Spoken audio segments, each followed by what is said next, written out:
J'ai le grand plaisir de m'entretenir avec un écrivain qui est parmi les plus grands écrivains contemporains italiens, et avec Jérôme Ferrari. Valentina Gardet est à nos côtés, sera notre interprète. Josué Kalashura, Jérôme Ferrari, c'est une rencontre qui s'est faite d'abord à travers l'écriture, la lecture, et ensuite vous avez eu l'occasion de vous rencontrer, mais aujourd'hui c'est la première fois que vous êtes tous les deux ensemble, en tête à tête, si on peut dire. Josué Kalashura est romancier, auteur de théâtre, journaliste également et homme de radio. Les romans que l'on peut lire de lui en français, ce sont Malacarne, qui est sorti en 98, donc on célèbre cette année le 20e anniversaire de la parution de Malacarne, traduit en 2007 aux éditions Les Allusifs qui ont également édité Passe Noire, Conte du Bidonville en 2009, et les éditions Noir sur Blanc ont eu l'excellente idée de réunir à la fois Malacarne et un autre roman de Josué Kalashura, Urbi et Torbi, dans une même édition. Tous ces livres sont traduits en français d'une manière absolument époustouflante par Lise Chapuis, qu'il faut saluer, elle est ici. Et son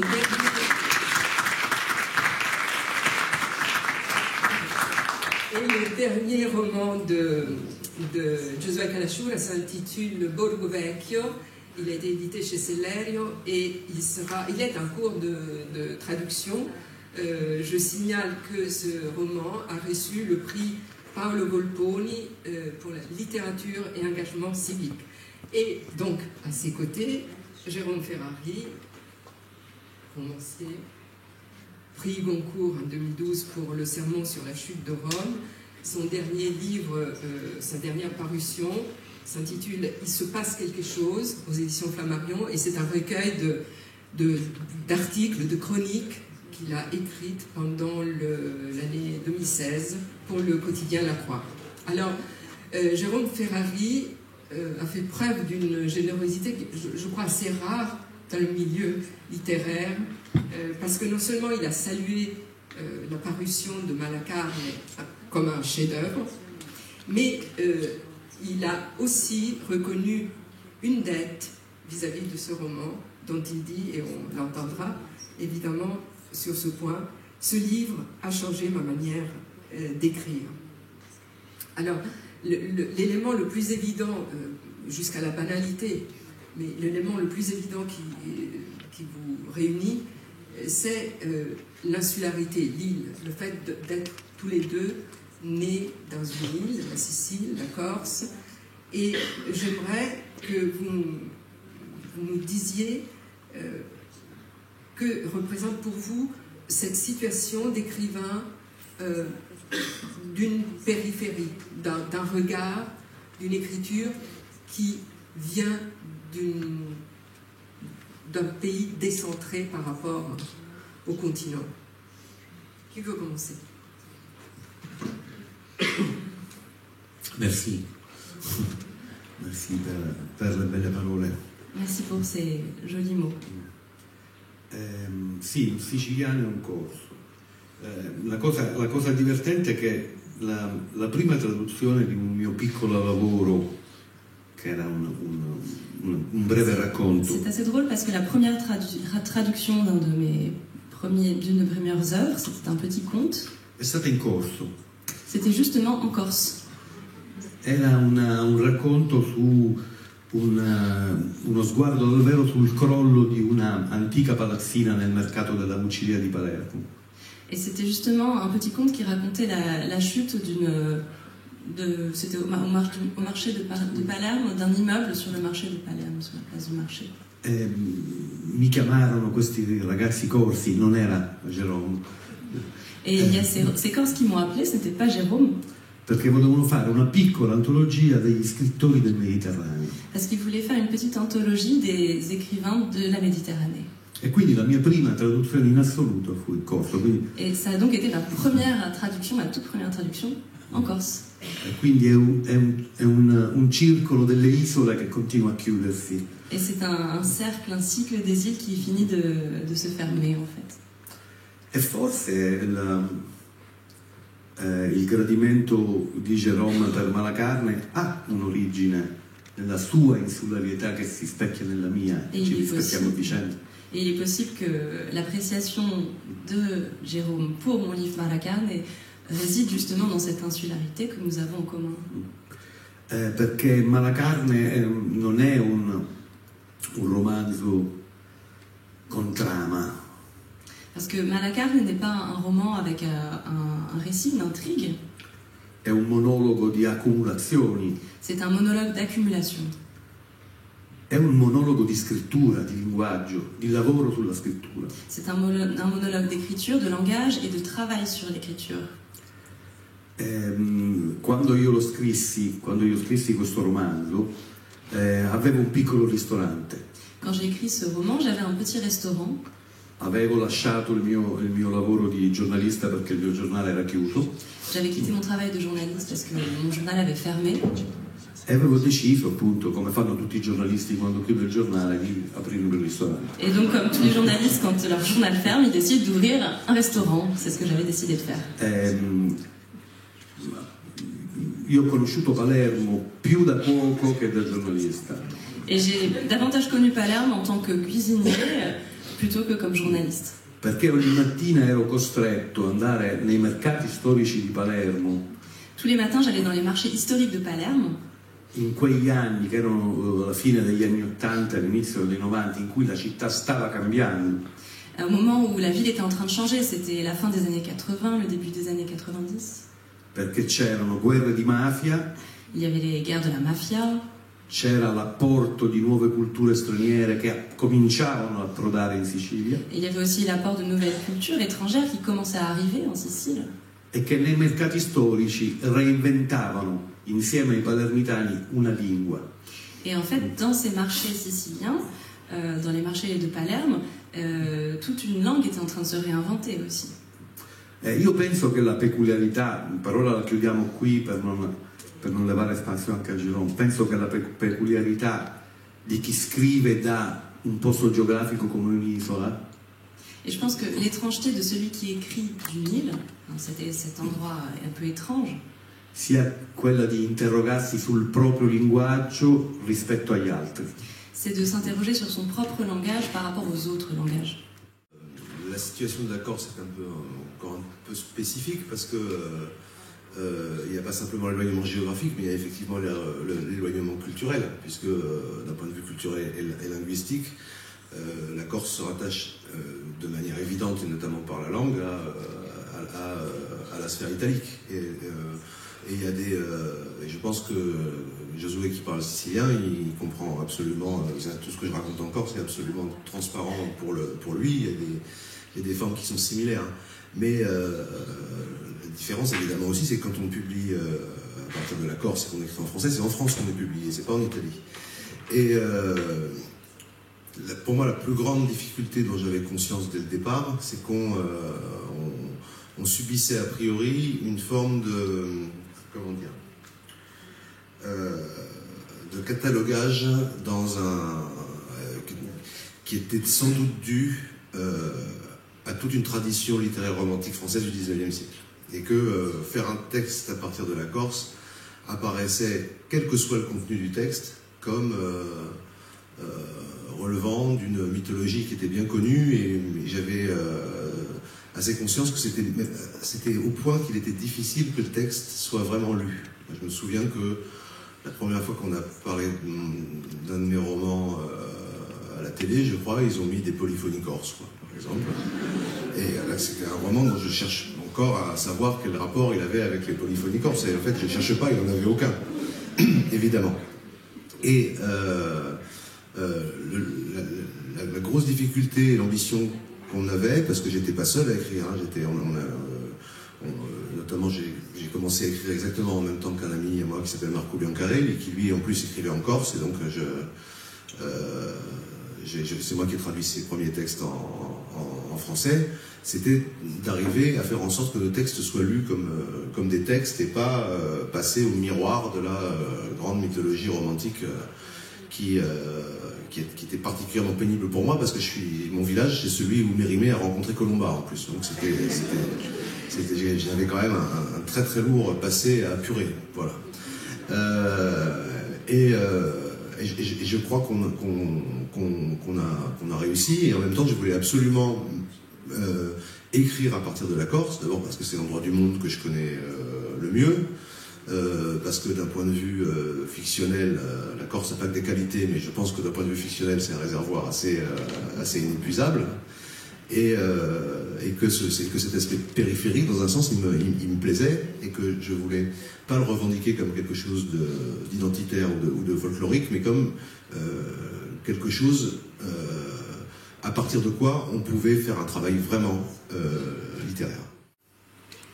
Et Josué Kalashura, j'ai trouvé cette déclaration que vous avez faite dans une interview.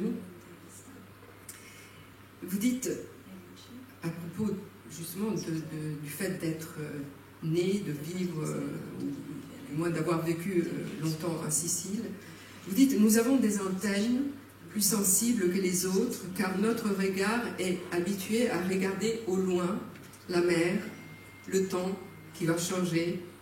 Historiquement, nous avons été plus attentifs parce que le nouveau qui avance, nous l'avons devant nous, devant nos yeux. Oui, intanto volevo consolare Jérôme Je voulais consoler un petit peu Jérôme. perché Malacarne in una trasmissione televisiva l'hanno messa fra i libri di ricette. Parce que moi aussi, ils m'ont mis une musique pendant la retransmission télévisuelle de Malacarne qui ne me plaisait pas trop. Poi sì, su l'isola come marginalità, come separazione. Alors l'île comme marginalité et séparation. Questo poteva essere sino a qualche decennio fa, già quando io ho cominciato a scrivere narrativa.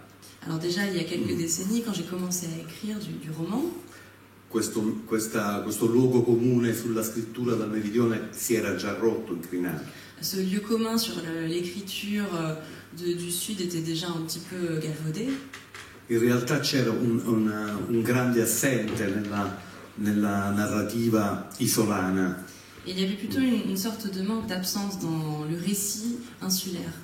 Escluso Leonardo Sciascia, À part Leonardo Sciascia, nessuno ancora aveva tentato di raccontare Cosa Nostra come una finzione.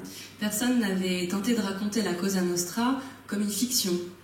Ma non solo la criminalità. Mais pas seulement la criminalité. Palermo ha del bene e del male una sua epopea. Parce que Palerme, du bon ou du mauvais côté, a une véritable épopée. Palermo durante la seconda guerra mondiale è stata completamente rasa al suolo.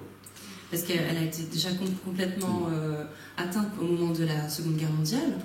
Nel centro storico di Palermo ci sono ancora i ruderi della seconda guerra On a mondiale. encore les traces des dégâts de la Seconde Guerre mondiale dans le centre historique de Palerme. Palermo ha anche una epopea civile importante, C'est aussi une épopée civile importante, di generosità, di solidarietà, de générosité, de solidarité di attenzione verso gli altri. et d'attention aux autres. Tutto questo non è mai diventato narrativa, Et ça n'est jamais apparu dans des récits, dans des romans. quasi che l'elemento omertoso della criminalità organizzata, l'elemento giudiziario Et omertoso, finalement, l'élément judiciaire, cette omerta, ce manque de transparence au sujet du crime organisé, si fosse trasferito persino sul piano dell'immaginazione. comme si c'était transféré aussi sur le plan de l'imagination. È come se questa città non sapesse raccontarsi, non volesse Comme si raccontarsi. cette ville ne savait pas ou ne voulait pas se raconter.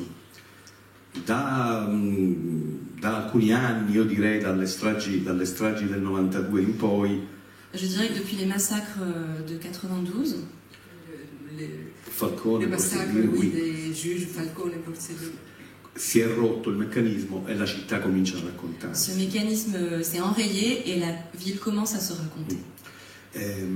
Tirando fuori anche la propria memoria. Elle s'est aussi rappelé sa propre mémoire. E la memoria dei siciliani è una memoria di sguardi verso gli altri. Et la mémoire des Siciliens est composée d'un regard vers les autres. Da quello che arriva dal mare. De ceux qui arrivent par la mer. I siciliani sono convinti che per guardare al futuro bisogna guardare a sud. Parce que les Siciliens ont toujours été convaincus que pour regarder vers le futur, il faut regarder vers le sud. Nonostante l'unico punto cardinale che è stato concesso al meridione sia il nord. Même si le seul point cardinal qui est présent, c'est le nord. Che è il nord dell'immigrazione, della partenza, qui est le nord de l'immigration, du départ. Che è la strada del denaro, no? Da dove arrivano Donc i soldi. c'est la route de l'argent, là d'où arrive l'argent en tout cas. Però mi sembra che negli ultimi anni questo sguardo verso il sud, ces dernières années, ce regard vers le sud, non solo anticipa i cambiamenti che sono in atto, che vediamo tutti i giorni, que ce regard non seulement anticipe les changements qu'on voit apparaître au fil du temps, ma si pongono come al posto della Sicilia come quella fetta d'Europa che ha salvato la faccia all'intera Europa. Mais un peu comme si c'était la Sicile qui était une tranche de l'Europe qui sauvait la face de toute l'Europe finalement. Era una cosa che dovevo dire anche con orgoglio. C'est quelque chose que je peux dire même avec fierté. Sì, quindi i siciliani e i meridionali in genere hanno queste antenne più lunghe perché è la storia che gliel'ha date, perché è la propria posizione geografica, perché è lo sguardo verso l'Africa che gliel'ha fornite. Et finalement aussi, les Siciliens et les Méridionaux ont ces antennes un petit peu plus sensibles, c'est l'histoire qui leur a donné, c'est leur position géographique, leur regard vers l'Afrique qui leur a donné. Lo stesso Leonardo Sciascia, che era un grande provinciale, aveva delle antenne particolarmente sensibili. Et Leonardo Sciascia, qui était lui aussi un auteur du Sud, avait aussi des antennes très sensibles. J'aimerais qu'on consacre un moment, forcément bref, mais à l'évocation de quelques figures tutélaires, on peut dire, qui sont les vôtres.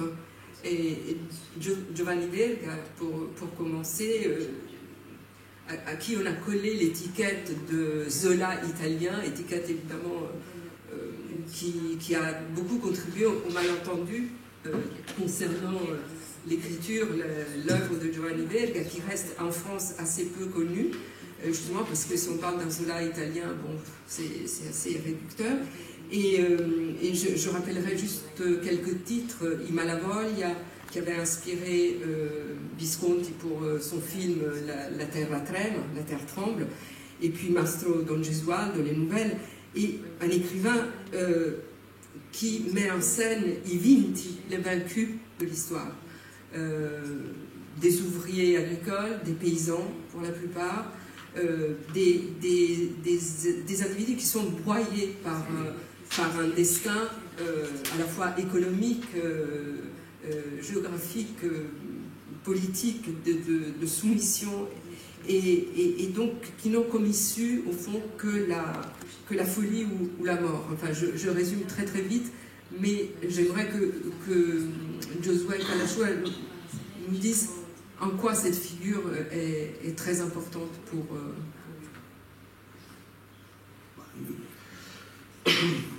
È importante per più di un motivo. Elle est importante pour différents motifs. Tanto perché Verga io lo considero uno dei più grandi scrittori europei, anche se ripetisola. D'abord parce que c'est un des plus grands écrivains européens, même s'il vient d'une petite île. Per la qualità della scrittura. Pour la qualité de son écriture. E poi per un elemento negativo. Et aussi pour un élément négatif. In cui io stesso mi ritrovo a dibattermi. Un élément sur lequel moi aussi je me retrouve souvent à débattre. Dopo più di 120 anni. Après plus de 120 ans. Siamo ancora qui a raccontare l'epopea dei vinti. on parle encore de cette épopée des vaincus. Qualche cosa non ha funzionato. Donc il y a quelque chose qui n'a pas marché. Non ha funzionato nella letteratura, non ha funzionato Ça n'a nella pas società. marché dans la littérature, mais aussi dans la société. È come se frequentassero strade completamente diverse, no? C'est comme si on empruntait des routes totalement différentes. Come se la letteratura non riuscisse a diventare una ruota dentata nei confronti C'est comme si la littérature n'arrivait pas à devenir un société. engrenage, un mécanisme del cambiamento. qui permettrait du changement dans la société. E questo mi pone una grande e grave perplessità, Et cela me met dans un état de perplexité immense, nel particolare a che serve la letteratura et surtout en ce qui concerne la littérature. e in generale a che serve la cultura. Parce que à quoi sert la littérature? À quoi sert la culture? È secondo me è un elemento ancora fondante perché non riesco a accontentarmi di un brivido estetico quando leggo. Et ça, c'est quelque chose qui me touche beaucoup parce que moi, je n'arrive pas à me contenter d'un frisson esthétique. Io penso che la cultura non è crociana, non divide fra quello che è buono e quello che è cattivo. La cultura è persino gentilezza, è persino buona educazione, è soprattutto buon governo, è attenzione verso gli altri. En fait, pour moi, la culture, c'est pas une croisade entre le bien et le mal, c'est avant tout... Je crois que ce que voulait dire Giosuè Canasciura, c'est la culture n'est pas crociana, c'est au sens de Benedetto Croce, qui est un philosophe qui sépare le poetico, non poetico, il bello e il non bello. Oui, voilà, elle ne fait pas la différence entre le beau, le moins beau, mais c'est plutôt une forme de bonne éducation, de bon gouvernement et d'attention aux autres. E soprattutto è capacità di indicare dove ci sono quelle necessità di giustizia. Per me la cultura è questo. C'est aussi l'endroit où on peut agir là où il y a besoin de justice. Pour moi, la culture, c'est ça. Se no potrei anche farne a meno di leggere, di avere quel brivido. Sinon, je pourrais me contenter d'avoir ce petit frisson quand je lis. No, lo dico anche perché, per esempio, quest'anno Palermo è la capitale della cultura in Italia. Je le dis aussi parce que cette année, Palerme est la capitale de la culture en Italie. Questo è un fatto per me estremamente imbarazzante. Et pour moi, c'est quand même un élément assez gênant. Ma non perché Palermo non sia una città all'altezza delle culture europee. Pas parce que c'est une ville qui n'est pas à la hauteur des cultures européennes. Ma perché è incapace di colmare quelle sacche di ingiustizia, quella richiesta di ingiustizia. Alors, mais parce qu'elle est incapable de combler tout ce manque de justice, toutes ces injustices immenses présentes. Quella urgenza di giustizia. Cette urgence de justice. Palermo come fa a essere capitale della cultura quando è la città in Europa che ha la maggiore dispersione scolastica? Par exemple, comment elle fait pour être la ville capitale culturelle de l'Europe alors que c'est celle avec le plus d'enfants qui ne vont pas à l'école? Tutto questo suona come una contraddizione per me imbarazzante. Et pour moi, c'est une contradiction très gênante. Quando ti dicevo la cultura non può essere crociana, appunto, divisa fra ciò che è poesia e ciò che non lo è. Quand je te disais que la culture ne peut pas être, comme le disait Benedetto Croce, divisée en ce qui est poétique, ce qui ne l'est pas. Non basta avere i percorsi arabi normanni, avere dei monumenti maltenuti, di avere... Ça ne suffit pas de se référer à l'histoire arabe, normande, d'avoir des monuments historiques bien tenus. Dei bellissimi musei archeologici con la maggior parte delle opere nei sotterranei nascoste. D'avoir tous ces beautés archéologiques sous terre, etc. Cultura è un'altra cosa. La culture, c'est autre chose. La cultura, se non è una parola dinamica che porta al cambiamento, che porta ad accorgerci dove c'è il sangue che scorre, allora è assolutamente inutile. Si la culture, ce n'est pas un mot dynamique qui nous pousse à voir là où le sang frémit, alors qu'est-ce que c'est? À quoi ça sert? J'ai toujours été un peu embarrassé sur ma propre opinion, ma propre manière de voir la fonction de la littérature. Parce que, d'une part, j'ai jamais eu une grosse affection pour ce qu'on appelle la littérature engagée, mais c'est pas de ça que parle Josué. Pas du tout, je pense. Et en même temps, je ne suis pas du tout non plus, quand je lis, à la recherche d'un frisson esthétique, et j'aime pas beaucoup l'idée que le roman puisse être, ça me dérange, il peut l'être, mais donc c'est pas mon goût de lire des romans dans lesquels se passe simplement une sorte d'exploit formel.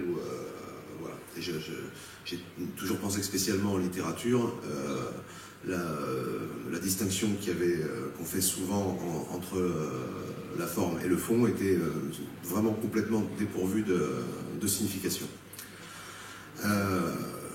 Donc j'ai jamais eu l'impression d'écrire des livres qui pouvaient changer quelque chose. Et j'ai souvent par contre écrit des livres parce que j'étais pas content de ne pas pouvoir changer quelque chose. Et notamment les premiers qu'on a écrits en Corse. Et je pense que, là encore, il faut que je parle pour deux, c'est-à-dire pour Marco Biancarelli et pour moi. Je pense qu'une de nos motivations principales, c'est celle qui rendait pour nous l'exercice de l'écriture urgent, c'était d'arriver à faire quelque chose d'autre en Corse avec la production littéraire. Je suis pas sûr qu'on y soit parvenu, mais peut-être que si. Et quand je dis nous, j'ai pas non plus l'impression qu'on soit les initiateurs de quelque chose. J'ai toujours eu le sentiment qu'on était peut-être plus un symptôme de quelque chose que l'initiateur de la chose en question. Et je sais que cette année est sorti pour moi un film qui est très important, qui est de Thierry de Perrette, qui s'appelle Une vie violente, et qui, pour la première fois, revient avec les outils du cinéma, donc de l'art, sur des tragédies tellement atroces de la fin des années 90 qu'on les a tous oubliées. Hein. En gros, c'est l'histoire d'un groupe dissident de militants clandestins nationalistes qui se sont fait exterminer à la fin des années 90, et dont je me suis rendu compte avec horreur que je ne connaissais même pas les noms et dont j'avais oublié l'existence. Et alors, en parlant du film de Thierry, je me dis que oui, peut-être là, il y a quelque chose est fait qui relève d'un désir de justice. Et il y a quelque chose de très beau avec Une vie violente, c'est que le personnage principal, dont on sait qu'il va se faire tuer dès la fin du générique, il parle à un journaliste, et le journaliste lui dit « Vous préférez que je ne cite pas votre nom ?» Et il dit « S'il vous plaît, écrivez mon nom. » Voilà. Io non credo all'identità antropologica, non ci credo. Moi, je ne crois pas en l'identité anthropologique. Io penso che alla fine sono i posti che in qualche modo ti suggeriscono. Je pense que ce sont les lieux qui te suggèrent les choses. Come agire, persino a volte come scrivere. Pour agir, mais aussi pour écrire. Che dubbi tentare di sciogliere. Comment faire s'effacer les doutes? Quali perplessità approfondire. Et quelle perplexité approfondir? Parlo di dubbi e perplessità perché non c'è la verità. Je parle de doute et de perplexité parce qu'il n'y a pas de vérité. Sì, Pirandello non penso solo per i siciliani, che abbia indicato una maniera di guardare il mondo che ci riguarda tutti. Pirandello, en tant que Sicilien, nous a donné une façon de voir le monde qui nous parle à tous. L'elemento dell'alienazione pirandelliana è evidentemente presente nel mio pentito. Et bien sûr, cet élément pirandellien est présent dans cette sorte de repentance. Tanto perché è pentito. Parce que c'est vrai, c'est dans cette repentance que le personnage se trouve. Difficilmente nella letteratura del meridione, perché di questa, secondo me, io sono più attento a questa, insomma. Alors bien sûr, dans cette littérature de l'Italie méridionale, je suis plus attentif à celle-ci. Non dell'Italia meridionale, del meridione tout court. Donc on dirait la littérature du Sud. Du Sud del mondo. Du Sud du monde. La mia patria letteraria Ma patrie littéraire va dal Sud America all'Egitto, diciamo, de l'Amérique du Sud à l'Égypte, en passant par le Yémen. È quello la geografia che mi si agita dentro. Ça, c'est la géographie qui m'anime à l'intérieur. Io penso appunto che Pirandello sia un figlio di queste contraddizioni, que Luigi Pirandello est aussi un fils de ces contradictions-là, di queste urgenze. de cette urgence. È il fatto che io ho scritto un monologo senza trama, ma per accumulazione, che è assolutamente teatrale. Et bien sûr, le fait que j'ai écrit ce monologue qui n'a pas d'intrigue, mais qui est fait d'accumulation, bien sûr, c'est théâtral. Probabilmente fa parte della capacità di rappresentarsi di questo Sud. C'est peut-être une façon de représenter ce Sud. Baptiste Prédal, qui est journaliste et qui a aussi publié 3 romans chez Actes Sud, qui m'a donné en 2008, je pense, parce que lui, il avait vraiment du mérite de les retrouver.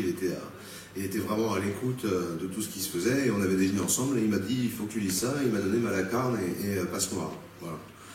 Et donc c'est vrai que je ne l'ai jamais rendu. Hein. Voilà. Mais ça, je pense qu'il n'est pas naïf, hein, il sait ce qui arrive. Il devait savoir ce qui arrive au livre qu'on prête. Donc j'ai moins de remords qu'avant. Voilà. Mais voilà, donc j'ai lu Malacarne et qu'est-ce qui vous a retenu immédiatement? Qu'est-ce qui vous a saisi? La langue. Voilà, la langue, tout de suite, dès le départ. On n'a pas besoin de tourner même la première page. C'est évident dès qu'on a commencé à lire. Et à la fois, on sait qu'on n'a pas entendu de voix comme ça avant et qu'on la reconnaîtra partout où elle retentira encore. Voilà.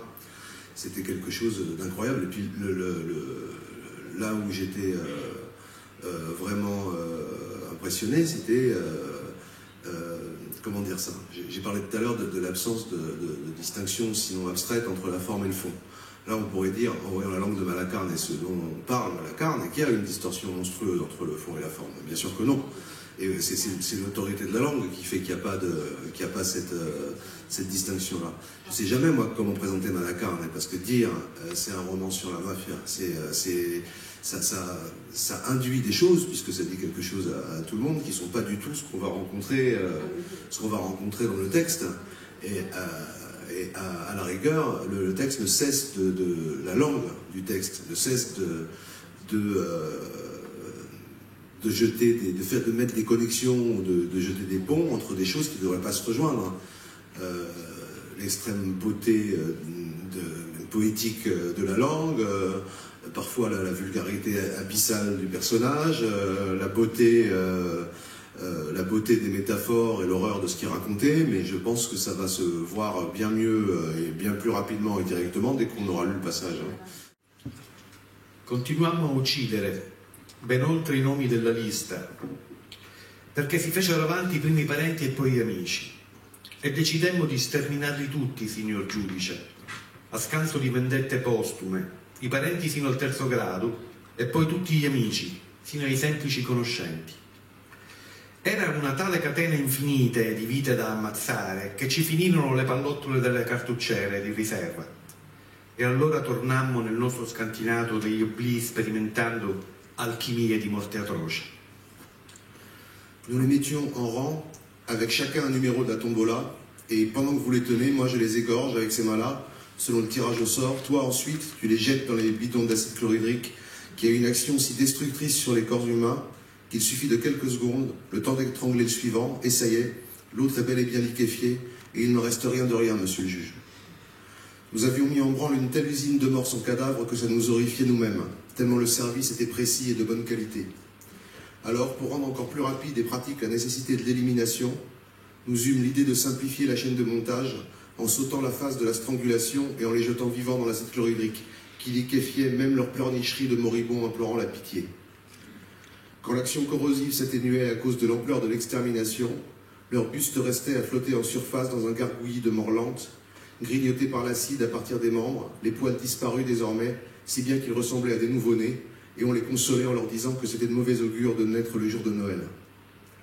Ils étaient encore vivants, monsieur le juge, tandis qu'ils nous suppliaient en flottant de les achever parce qu'ils ne supportaient plus de rester en vie. Le degré d'horreur était tel que beaucoup d'entre nous tombaient dans les pommes ou tentaient de tendre la main en direction du malheureux qui brûlait en suppliant. Mais cette main-là, ils la laissaient pour toujours dans la fête de la liquéfaction, avertissement que dans la vengeance, il n'y a pas de retour en arrière. Tous les soirs, après une journée entière de gens qui avaient fondu, nous recueillions dans le fond des bidons ce que l'acide n'attaquait pas, un petit trésor de temps en or, de chaînettes avec la médaille de la Madonna della Pietà, de bagues, de fiançailles et d'alliances, les yeux de verre des borgnes, les plaques d'acier qui avaient tenu ensemble les jambes des déhanchés. C'était là le seul plaisir de la journée de labeur, sachant de manière certaine que même leur âme avait disparu, liquéfiée dans l'acide et jetée avec tout le reste dans le trou des Water. Et Dieu avait beau se donner du mal pour la chercher, il n'arrivait pas à la trouver, si bien qu'il dut instituer par son autorité divine un nouveau cercle de l'enfer pour les traîtres morts par dissolution dans l'acide. Mais il le fit seulement pour contenter la bureaucratie de Satan, parce que des âmes, dans ce cercle-là, on n'en vit jamais. Chi è morto conosce tutto, conosce il prima e il dopo. Celui qui est mort, c'est tout. Il sait ce qui s'est passé avant, ce qui s'est passé après. E ha la necessità di raccontarselo, ripeterselo. Et il est dans la nécessité de se le raconter, de se le répéter. Sempre più mi rendo conto che questo concatenarsi di parole così inarrestabili, così... Et je pense que cet enchaînement inexorable de mots, oui, così inesorabili, è probabilmente frutto di una mia nevrosi. est sûrement le fruit d'une de mes névroses. No, ma che è una nevrosi che non è soltanto mia, ma C'est une névrose qui n'est pas seulement la mienne, che ha appartenuto a gran parte dei miei concittadini mais qui appartient à une grande partie de mes concitoyens. in anni precisi della nostra storia, Surtout dans certaines années de notre histoire, quando eravamo spettatori, quand on était spectateur, quando eravamo spettatori di queste ammazzatine, quand on était spectateur de ces massacres. perché c'era un elemento teatrale in questa carneficina, Parce qu'il y avait un véritable élément théâtral dans ce massacre, quasi una necessità di spettacolo, presque une nécessité de spectacle, a monito ma anche a suggerimento. qui était à la fois une admonition et une suggestion. E che cosa vivevamo noi spettatori di tutto quello che Et nous, en accadeva? tant que spectateurs, qu'est-ce qu'on voyait? L'impotenza On se retrouvait dans l'impuissance e l'incapacità di raccontarlo. et surtout dans l'incapacité de raconter. Quindi questo romanzo nasce appunto da un cortocircuito tra l'urgenza di raccontarlo e l'impossibilità di trovare le parole per farlo. Et ce roman naît justement du court-circuit entre cette urgence de raconter cela et de l'impossibilité de trouver les mots pour le faire. E quindi ha preso spontaneamente, direi, Et c'est spontanément, finalement, questo tipo di narrazione fluviale. que ce type de narration à fleuve, torrentielle, est né. Che molti dicono che abbia dei tratti barocchi. Beaucoup disent qu'il a des éléments baroques, ce récit. A me non mi trovo assolutamente Moi, d'accordo, je ne suis anzi pas du tout d'accord avec ça. è un linguaggio particolarmente sintetico, denso, Pour moi, c'est un langage particulièrement synthétique, dense, che è appunto il linguaggio di una seduta psicanalitica. qui est justement le langage d'une séance de psychanalyse. Direi una seduta psicanalitica collettiva e antropologica. Mais je dirais une séance de psychanalyse collective et anthropologique. La mia scrittura ha un elemento orale forte, C'est vrai que mon écriture a un aspect oral très fort, soprattutto quando lo legge Argelon. surtout quand Jérôme me lit. C'è questo elemento dell'oralità Il y a che cet è élément de l'oralité, un elemento che fa parte della mia memoria, c'est un élément qui fait partie de ma mémoire. della mia memoria e della memoria della maniera di raccontarsi in Sicilia. Io mi ricordo quando andavo alle scuole medie, Et aussi de mon patrimoine sicilien. Je me souviens quand j'étais à l'école, attraversavo il mercato appunto della Pulciria donc je traversais justement ce marché dont on parlait tout à l'heure. e prima di entrare a scuola mi ricordo c'erano ancora i cantastorie. Et avant d'aller à l'école, je me souviens qu'il y avait encore des conteurs dans la rue. Erano gli ultimi, quelli che C'était les tout derniers. residuali C'était vraiment les restes de cette tradition, di una cultura che si raccontava a se stessa. de cette culture qui se racontait elle-même. Io restavo lì ad ascoltarli, arrivando spesso fuori orario. Et donc moi je restais souvent là à écouter ces conteurs et je me retrouvais en retard pour aller à l'école. E l'elemento appunto della ripetizione Et cet élément de répétition e della metafora et de la métaphore, erano assolutamente presenti, ils étaient présents chez ces conteurs. anzi erano proprio la maniera di raccontare, no? Et c'était même leur façon de raconter. La reiterazione delle cose, La réitération. ogni cosa era come un'altra cosa, no? Et chaque chose était comme une autre chose. Gli diede un colpo come se il vento, Il cioè lui a era donné un coup tutto comme si le vent, etc. un gioco di metafore. C'était toujours un jeu de métaphores. E poi c'era la tradizione familiare di ciascuno, dove ancora si raccontavano non le favole, ma le storie della giovinezza dei nonni, delle zie. Et là, il y avait aussi la tradition Qui était comme des familiale. fables. Ça La veut- tradition familiale qui était de raconter les histoires, pas des fables, mais les histoires de jeunesse, des grands-parents, des oncles et tantes. Per esempio, adesso su AOC, che era una rivista di amici, J'ai publié sur AOC, qui est une revue d'amis à moi, che hanno pubblicato Cicciummardo, un mio racconto, un petit conte qui s'appelle Cicciumardo. e lì questo racconto viene da un elemento orale di mia zia, un racconto orale di una zia vecchissima che ci ripeteva questa storia come se fosse entrata nelle sue angosce, nelle sue preoccupazioni. È una storia di un bandito che lei aveva visto da bambina. Et ce récit est tiré d'histoires que me racontait ma vieille tante, qui racontait ses angoisses dans sa jeunesse, une histoire de bandit qu'elle avait rencontré quand elle était enfant. Mia zia era molto vecchia, aveva ormai 96 anni quando me la Elle était raccontava. très âgée quand elle me racontait cette histoire, elle avait déjà 96 ans. Ma quello che mi colpiva era questo mettere insieme storie antichissime appunto della sua infanzia e la contemporaneità delle cose che succedevano, in una specie di marasma. Et ce qui m'intéressait, c'était de mettre en parallèle ces histoires très anciennes qu'elle me racontait de son enfance et puis un temps contemporain, dans cette sorte de marasme, Dei tempi e dei linguaggi, à la fois des temps et des langages. perché anche il dialetto è una lingua quindi soggetta al cambiamento. Parce que même la langue, le dialecte, est une langue donc sujette à des changements. E lei metteva insieme parole di un dialetto che ormai perso, Et dans son récit, elle utilisait des mots d'un dialecte qui n'existe plus, canzoni della sua infanzia des chansons de son enfance, con i nomi dei nipoti che eravamo noi, quindi noi diventavamo persino protagonisti di queste storie vere. mélangées à des noms de gens connus, donc nous on mélangeait un peu tout. Quindi l'elemento orale continua a lavorarmi dentro e poi uscire fuori quando Donc racconto. cet aspect oral continue de me travailler et il ressort dans ce que j'écris. Alors je sais, c'est toujours une bien mauvaise manière de défendre un texte que d'expliquer pourquoi il nous touche particulièrement nous à cause de points communs qu'on a avec lui. Et donc c'est absolument, je le dis de manière anecdotique, mais pour moi la qualité du texte n'est pas là, mais si le texte me touche particulièrement, c'est certainement à cause de ça. Moi, la seule manière que j'ai de corriger mes propres textes, c'est de les lire à haute voix et de voir si ça passe ou pas. Voilà, c'est tout, et donc de faire, comment dire, des vérifications qui sont purement rythmiques. Donc j'adore les adresses, j'adore